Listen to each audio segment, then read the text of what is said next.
I saw something today in the news that I thought was kind of disturbing because it's one of the warning signs that I've been looking for. I remember when I was living in Connecticut. I've lived in New York since then.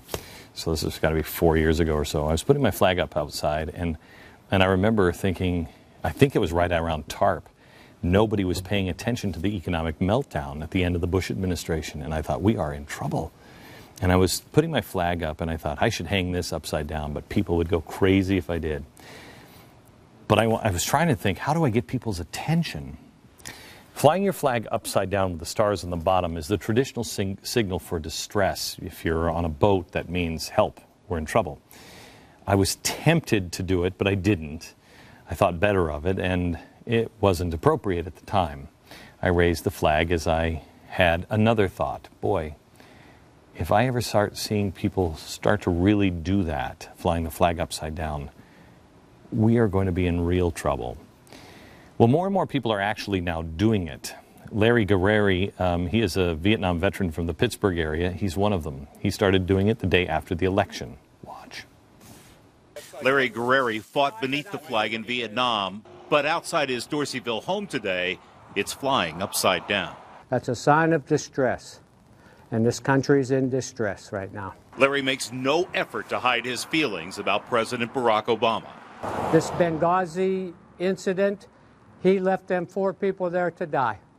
That's just the way I feel about it. So his flag flies in protest. Larry isn't the only veteran in the area doing it. The flag has been flown upside down in these circumstances before. It's not a new method of protest by any means, and it is, believe it or not, a respectful means of protest. But as more and more people, God forbid, start to do it, I believe the meaning behind it will begin to change, or at least people will start to really take notice. We are entering a new phase now, and we have to check ourselves before we wreck ourselves. Something else is happening, kind of along these lines. The White House has a website called whitehouse.gov. There's a new, interesting, and I believe stupid trend. It is the administration's website where they ask for direct feedback, and they say, we started this We the People program, and what you do is you come in here and you post petitions, and you can request us to do anything, action from the federal government. And if 25,000 people or more, then the president has to respond, and we will. As of noon today, no less than 36 states have residents posting petitions requesting peaceful secession from the Union on their state's behalf. And check this out. What a shock. Texas leads the way. When I got up this morning, Texas had, last night it had 25,000 signatures. This morning it had 60,000 signatures, now over 80,000 signatures. By their own White House rules, if a petition requires more than 25,000, within a month of posting, the White House must issue a response. And I don't think they're going to have a problem responding. To begin with, there is no such thing as a peaceful secession from the Union. It was settled in the Civil War. I don't happen to agree with it. I don't think the Constitution is a suicide pact, but that's the way it is. You want to secede, there will be war. Some feel the suggestion itself is treasonous. I don't. Read the first couple of lines of the Declaration of Independence. But over 80,000 citizens now have submitted, and this is where it gets crazy, their personal information in association with this request. And that's just Texas. Do you think saying, hey, I think we should secede, and sending your name and address and everything else is a good idea to send it to the White House? I would suggest that most of these people are just trying to make a point with this new public platform. I don't think a lot of people actually believe it, but I'm sure some people do. A lot of them are growing increasingly serious about it, not out of a hate of anything, but as a fear that we are going to destroy the Constitution and the very fabric of the Republic, and they will hold on to a remnant rather than lose it all. They take the ideals in the Declaration of Independence very seriously. Michael E. posted the first of the secession requests on behalf of the state of Louisiana using phrases from the Declaration of Independence.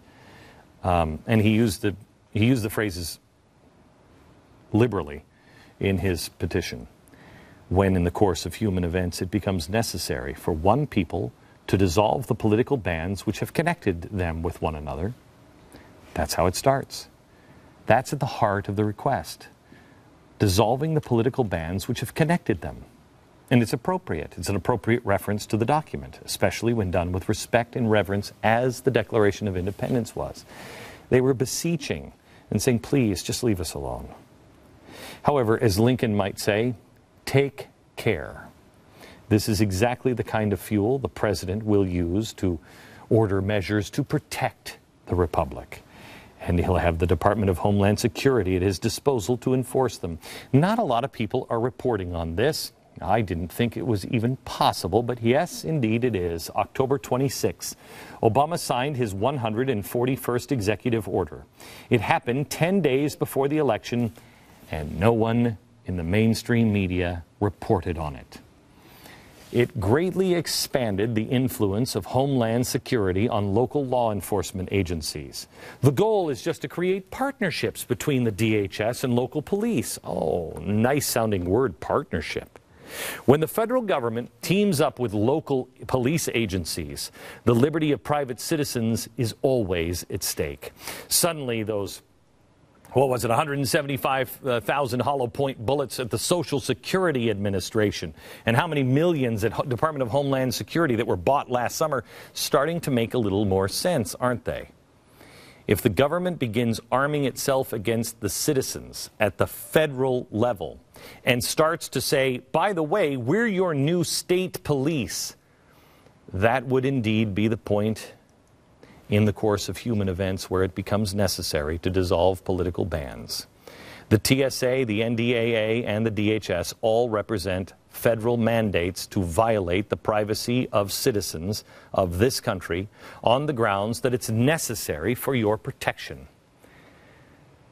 We cannot allow the DHS to become a domestic police force. This is something that people have dismissed since the day this president got into office. They will never look at his own words, but it is what the president wants. From the first election, in his own words, watch.